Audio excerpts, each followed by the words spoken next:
All right, today we're going to jump into Tesla and I think where the evolutions of EVs are going to go. And I'm going to do it with someone I think you know and love, and that's Mr. Warren Redlich. My name is Paul Barron. Welcome back to Tech Path.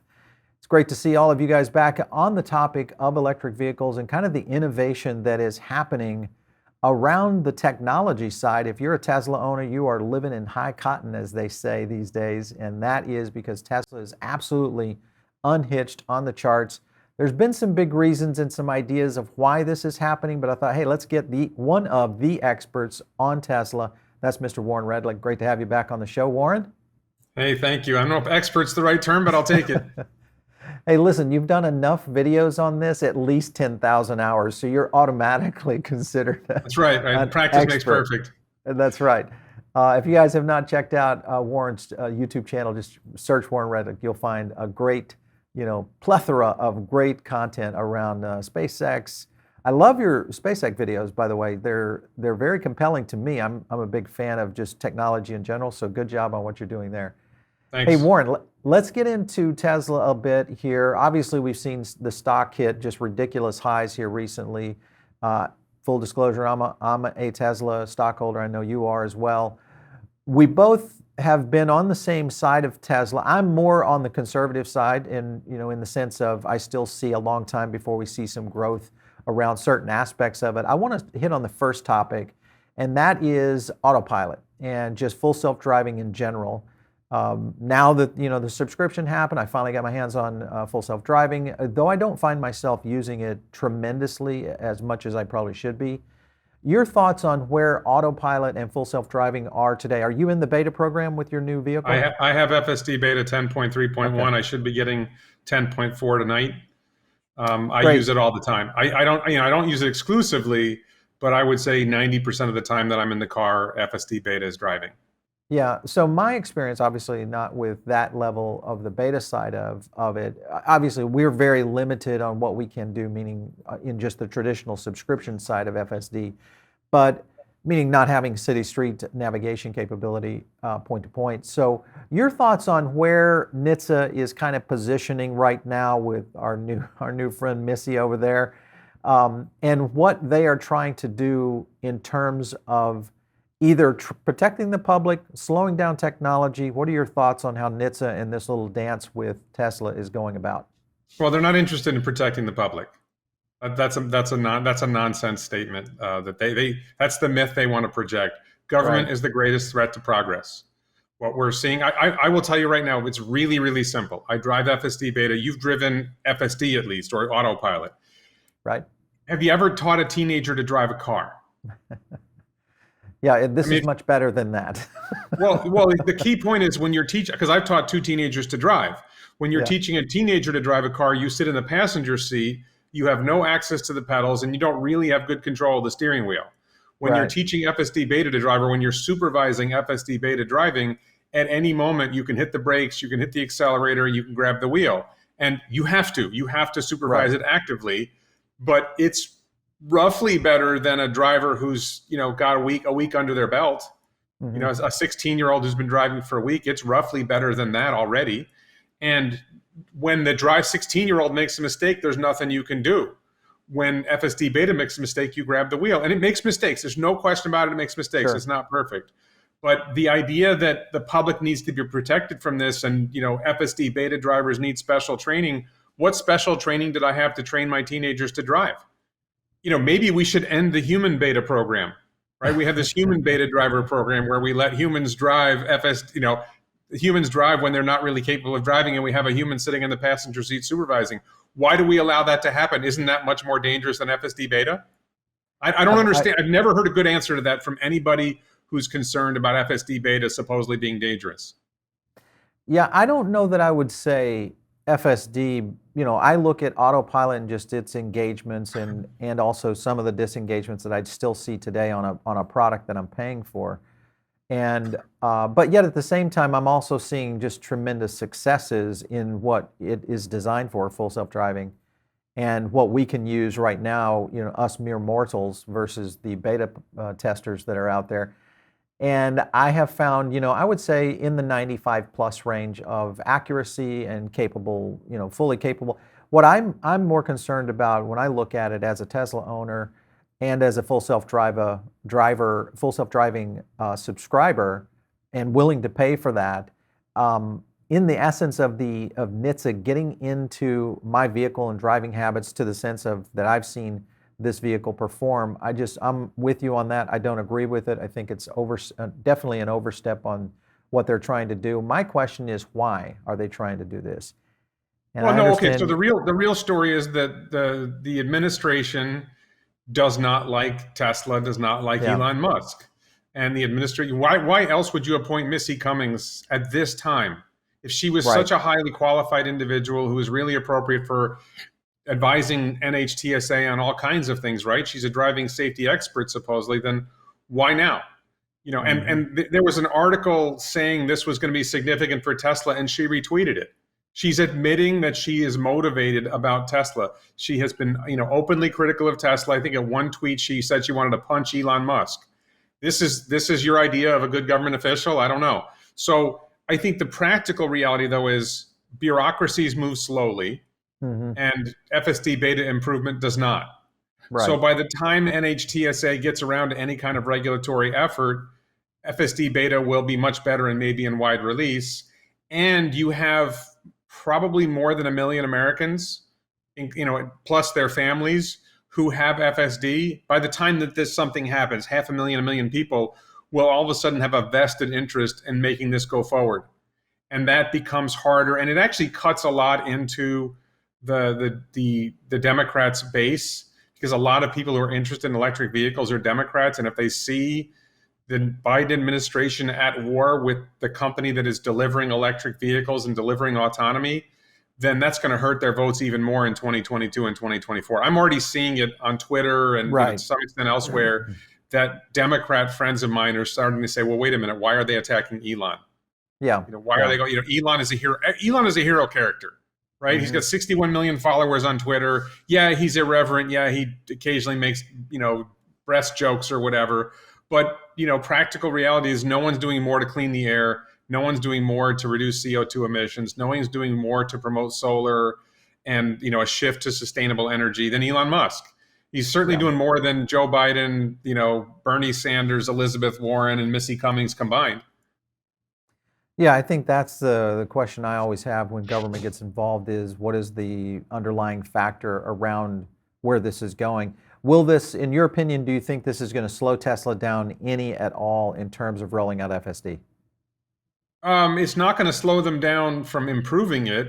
Will NHTSA come along at some point and issue a regulatory action? I would say they probably will. And it's not just Missy Cummings, by the way. They promoted the guy who was in charge of the Tesla investigation as part of the same announcement. So they've got two people in there. So, what I expect to happen is at some point there will probably be some kind of regulatory action, and either they will have to sue Tesla to enforce it, or Tesla will sue to stop it. Or maybe, the regulators, that you have these high level individuals who are anti-Tesla, but you also have the regular bureaucratic officials, the regular people who work in the agency who might actually care about safety. They might actually care about saving lives. And those people might not go along with the push from the Biden administration. It might not be easy for the Biden administration to actually achieve anything, because fundamentally it's safe. This is the thing that people don't get. It's safe.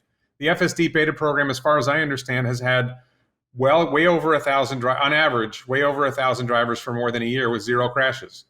Yeah. Right. Yeah. So, that's probably 10 million miles with no crashes. Maybe it's 20 million, 30 million miles with no crashes.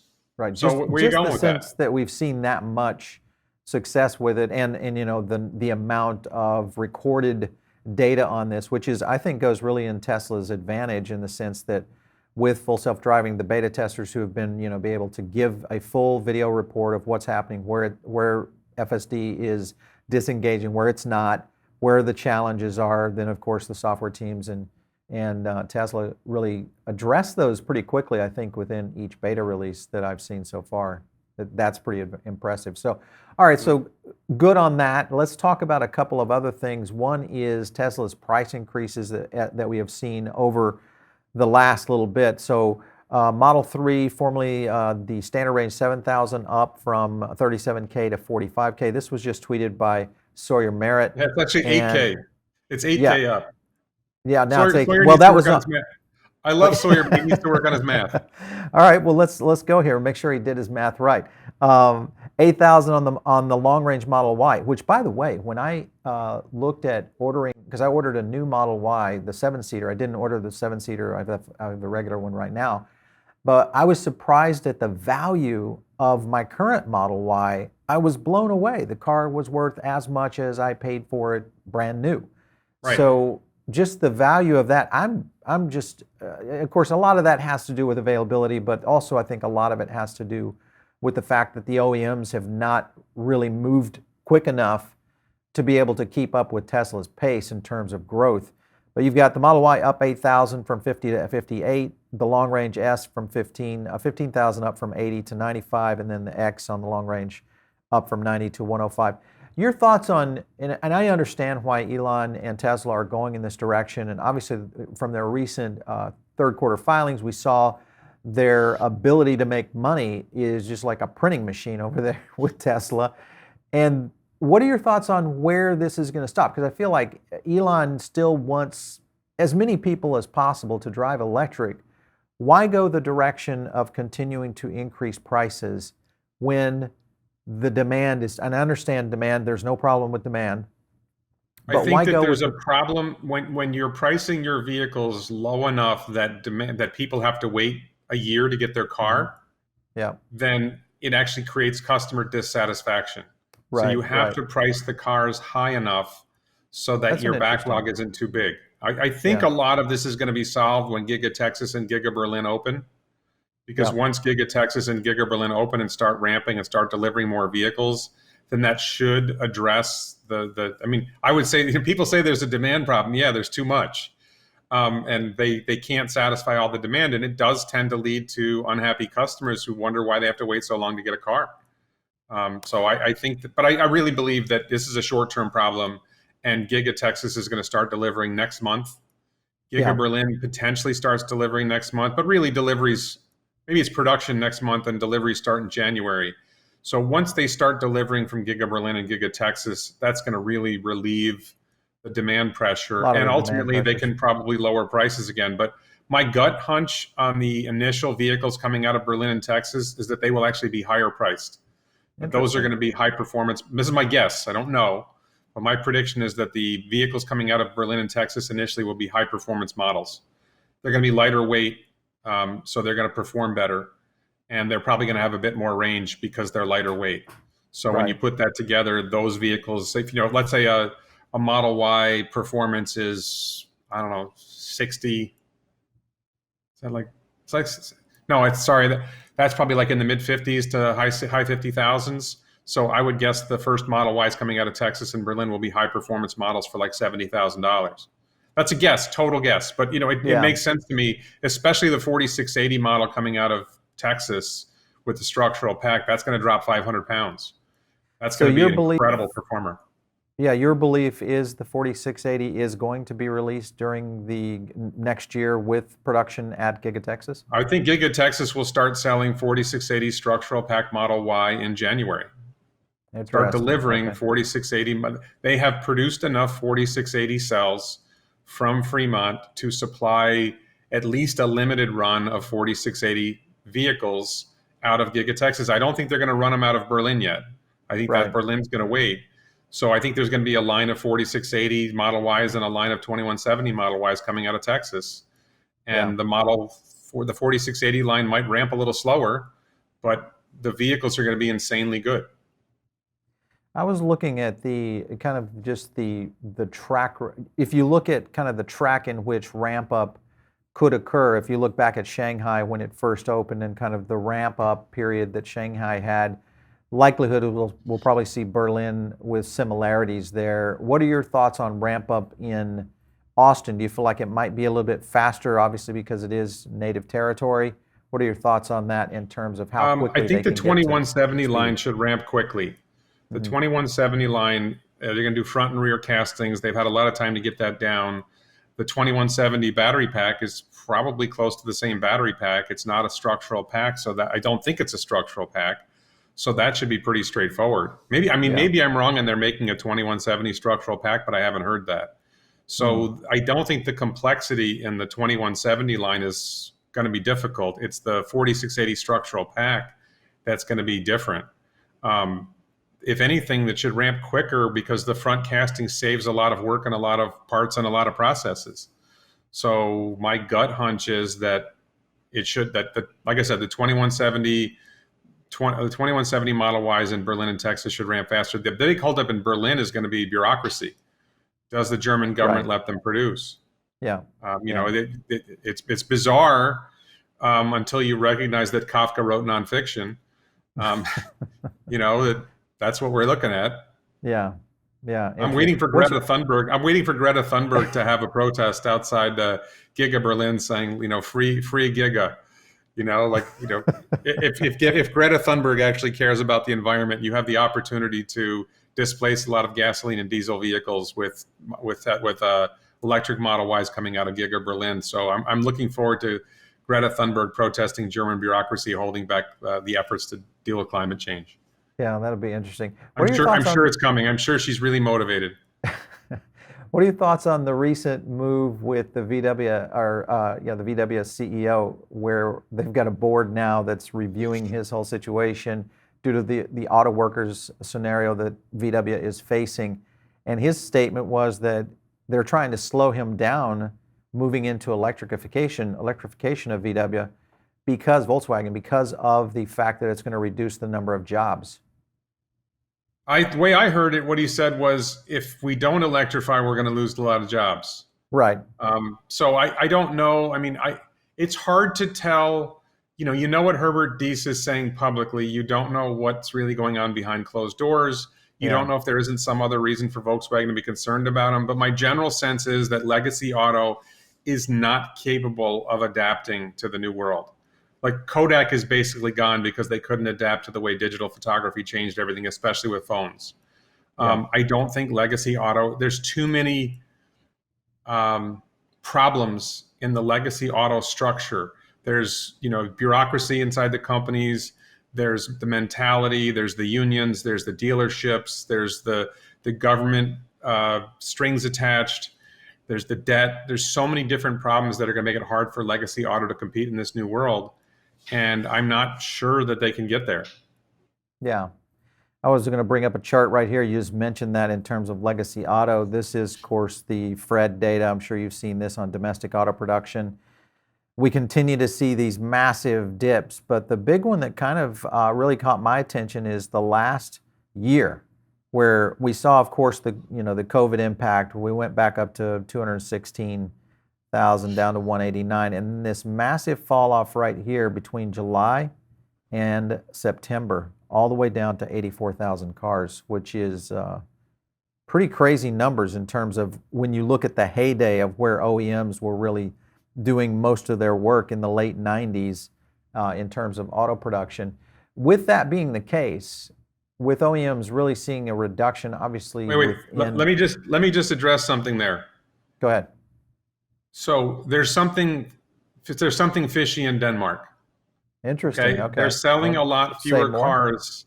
They're selling a lot fewer cars, and they're reporting high profit numbers. Something isn't right in this story. Yeah. Well, in the sense of being companies you're talking about, like Ford, GM, et cetera.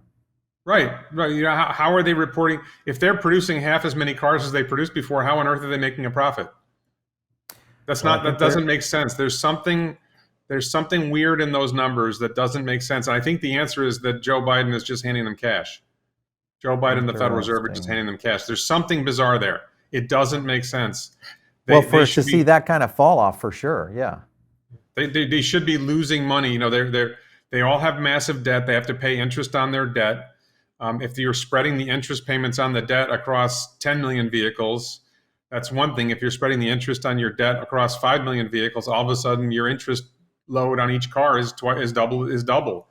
And so something is fishy there, and it doesn't really add up. And I don't know how they're managing to squeak a profit out when they have this massive loss of revenue.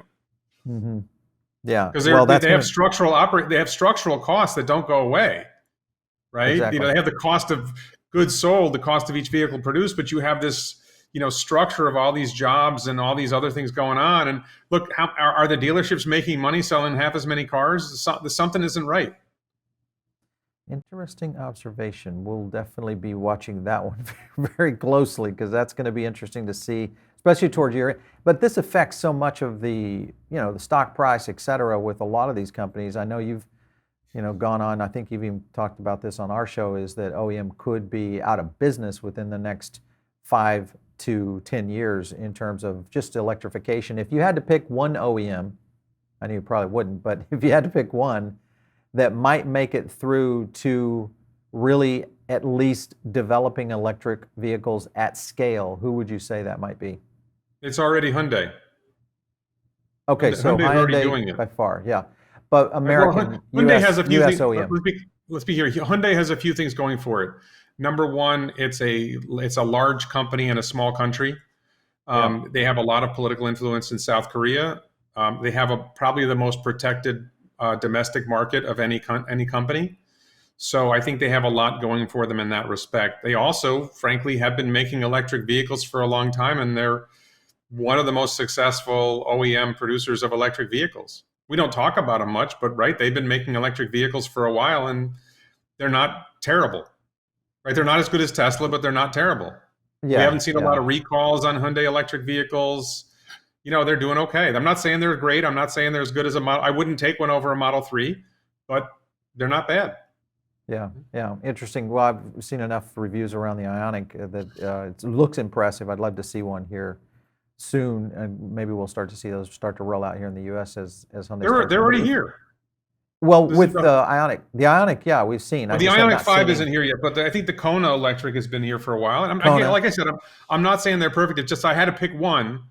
They're the one that has the most strength, organic or organizationally, and connection to their own government.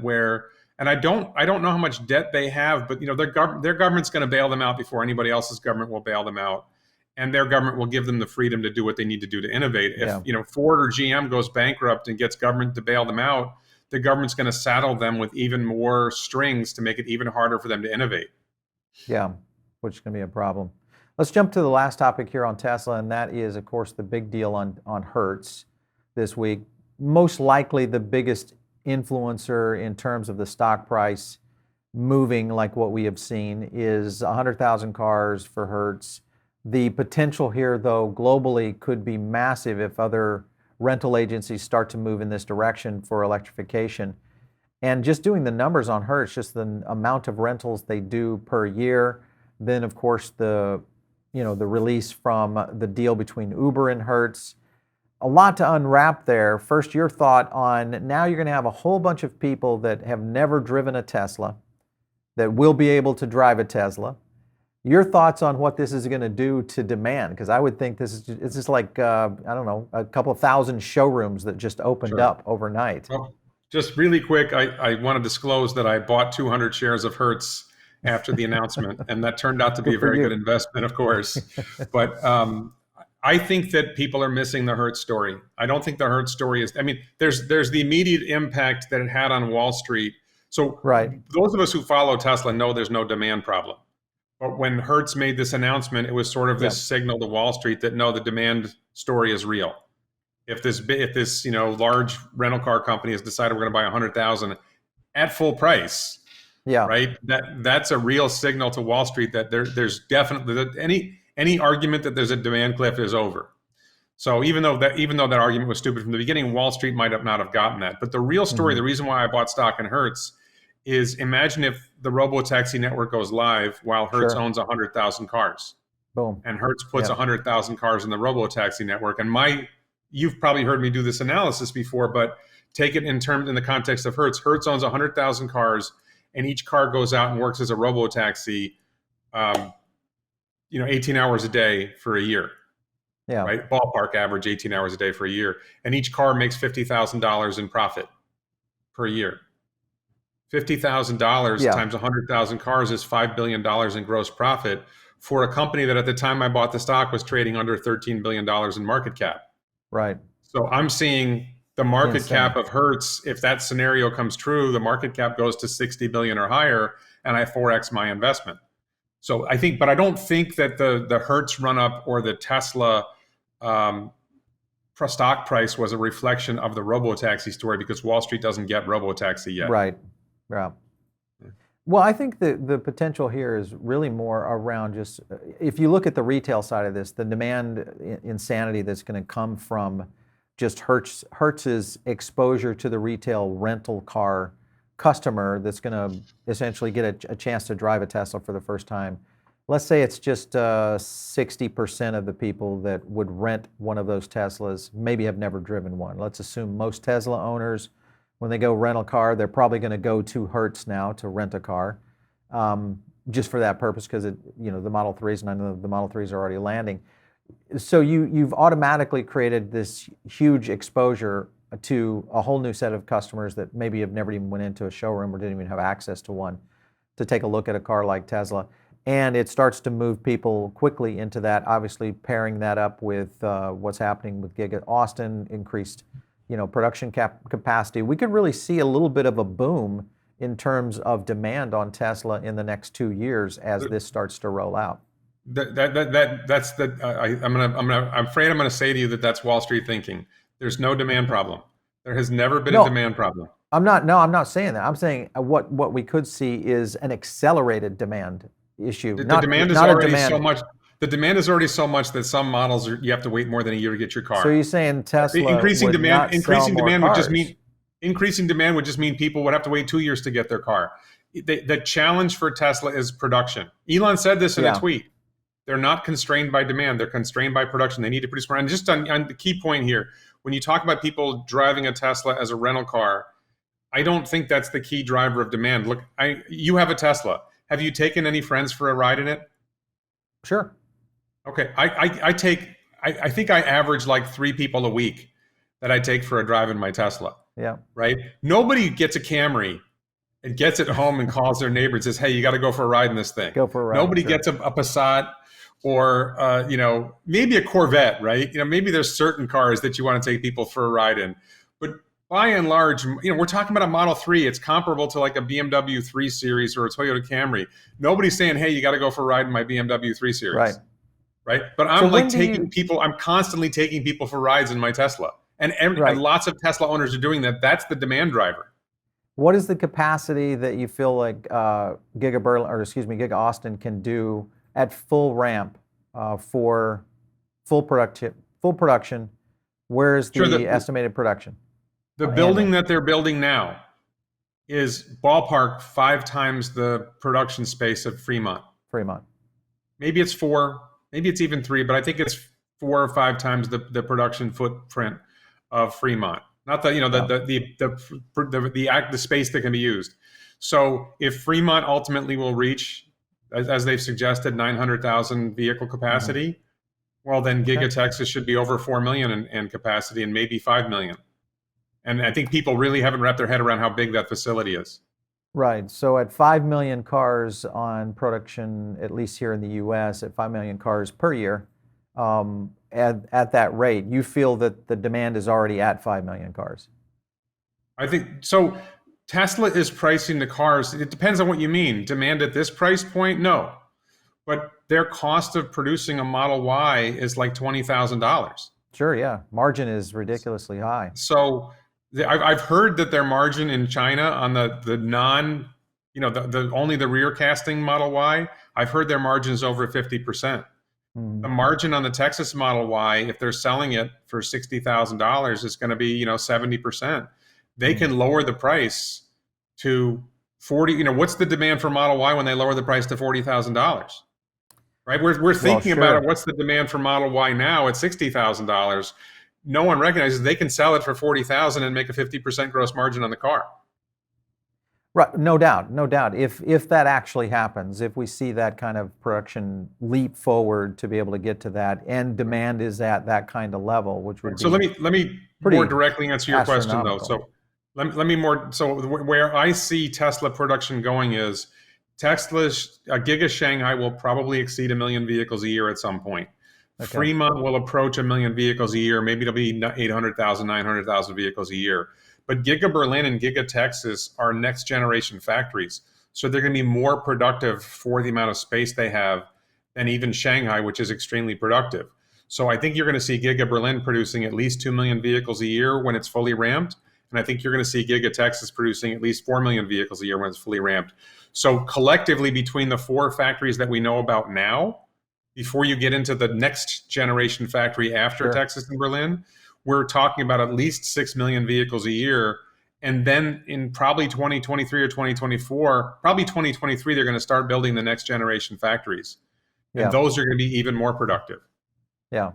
So 22, obviously, if we see the ramp that we potentially could see, especially in Austin and just Fremont, I'm just thinking here in the US alone, that's a demand. Potentially, they could fill a demand of around 5 million cars by, let's say, mid 24, fully ramped. Yeah, On out, absolutely. and getting into that space at that That's point. including Cybertruck. But once you get into 2024, you're probably delivering the battery day vehicle too. Right. And once they start building the battery day vehicle, the ramp goes much higher because now you're talking about a $25,000 vehicle. That's if you're stuck in the world of selling cars. Yeah. I believe that exactly. somewhere in late 2022, early 2023, we're going to go to robotaxi network, and the entire game is going to change. And it's not going to be about selling cars anymore. It's going to be about selling rides. Yeah. Thoughts on how and why the deal with Uber would even matter with this? Because obviously, you wouldn't be able to, Uber wouldn't be able to put this on their project, because Elon has clearly stated that if robotaxi does roll out, when robotaxi rolls out, it's going to be on the Tesla network only. So where does the Uber connection even work with Okay, Hertz? so again, disclosure, I have a small bet against Uber. I bought long puts on Uber and Lyft, more on Lyft than I did on Uber. Mm-hmm. But it's not a big part of my portfolio. It's just it was a whim, and I kind of regret it. I think ultimately I jumped on this too soon.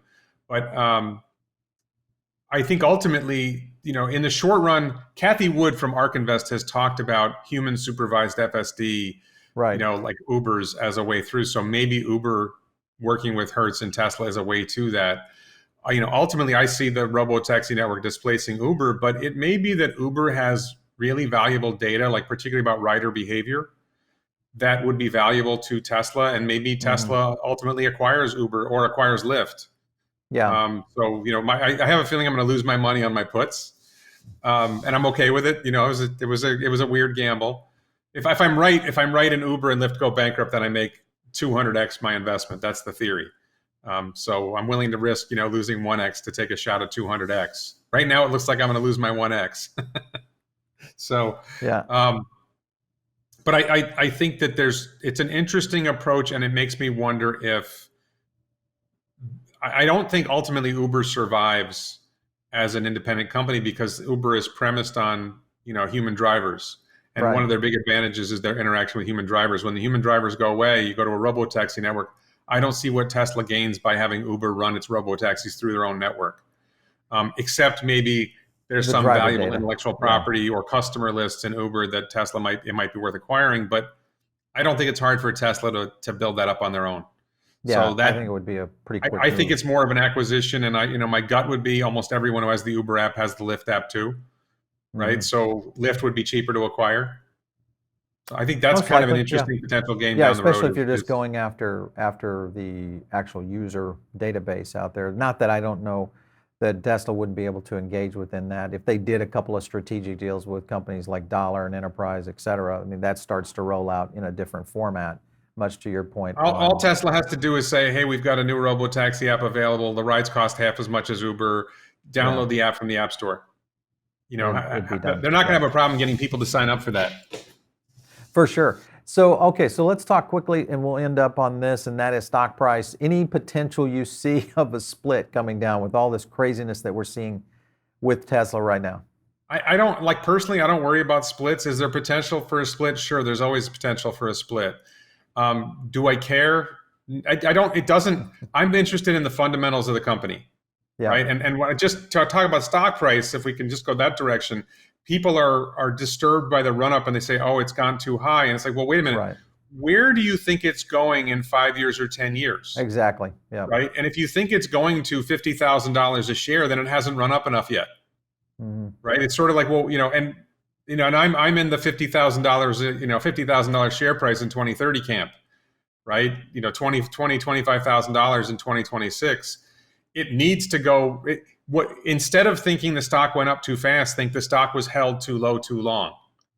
And if you just ask yourself, put a share price on Tesla in 2026 with a robotaxi fleet of 10 million vehicles, and you're talking about a $20,000 share price.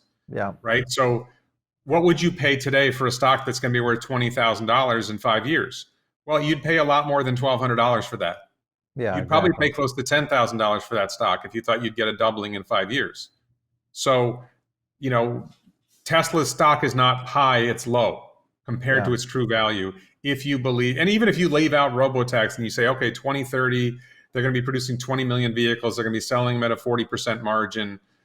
How much revenue, how much profit is that? You end up with like an $8,000 share price. Yeah. And you would pay $3,000 today for a stock that's going to be worth $8,000 in 9 years. Yeah. Right. Maybe you would pay $2,500 a share for that. So the stock is still low.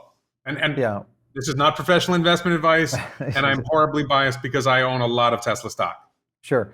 Warren, if you look at the next year, 2022, anything that you are really pointing to that would be major moves for Tesla to achieve in 2022? Well, I mean, ramping Giga Texas and Giga Berlin are major. When Cybertruck actually starts production is major, because Elon was kind of suggesting it was end of next year. And then in the Q3 call, it sounded like it might be third quarter of next year that they start actually producing and or delivering vehicles. So Cybertruck is a big driver, because Cybertruck is that's sort of the defining vehicle. Like, Model 3 looks cool, Model Y looks cool, X and S look cool, but Cybertruck is iconic. That is a brand defining image.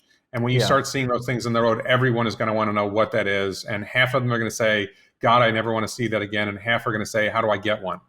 That is going to be a true, defining vehicle. So that's big. And then the biggest thing is just, when does FSD Beta get significantly better? Like, it's improving every iteration. It's improving. Like, I expect 10.4 to be better. And we don't necessarily see the improvements. The improvements are actually a lot of under the hood stuff that you don't notice when you're driving the car. Yeah. So, 10.4 is coming, I think, tonight. And then, we'll probably hit 11 in a few weeks. Version 11 is going to be a big jump. But version 11.0 will probably be a little rough. And then, we get version 12 in January, let's say, or February. At some point, we're going to hit a version where they've really nailed a lot of the things. And the Project Dojo is going to come online and really start improving the speed and gains of each iteration. So that's the biggest driver of value is FSD. Everything else is interesting and significant value improvement, but FSD is the big one. That's the big nut. In 2022? Well, I think it's likely that they will achieve better than human by mid 2022. But that's I'm an eternal optimist, right? I think it's likely that they get better than human by early 2022. I'm sorry, mid 2022. But if it's late 20, honestly, if you're thinking about 2026, does it matter whether they solve FSD in 2022 or 2023? No, it doesn't matter. They're making the cars that will use FSD. The same number of cars will be out there. The profit that's earned in 2026 is so large that any gain you make in 2022 is trivial compared to what's happening in the future. Yeah. I mean, originally when I started getting into Tesla and really, observing the company, and we were looking at buying a Model S, I think, in 2015. It was one of the earlies, and then we looked again in 2018, and then finally, jumped in and really kind of started going in on understanding more about Tesla in 2019. And the idea of full self-driving was out there, but it was so far out, I just felt like this wasn't going to be an impact in terms of at least my decision on how to go that direction. I think a lot of people are in that boat, because most people, even though I'd love to know what the uptake is on the subscription service, have you heard any numbers that have been even similar? Or I don't think it's significant. I don't think that FSD uptake matters. I don't think FST, the people using FSD matters that much. It matters that more people are using it because that gives them more data to train it. But I think they have Yeah. a lot of data, and it's just a question of really spinning up Project Dojo and getting more miles and generating more data. Once it works better than human, then the game changes. Yeah. Yeah, definitely. Warren, always good to talk to you on the Tesla matters for sure. So we're definitely going to have you back on as things start to roll out, especially when Austin, I think, starts producing some big cars in terms of volume. I think we'll see some massive stuff happening there. But thanks for stopping in on the show today.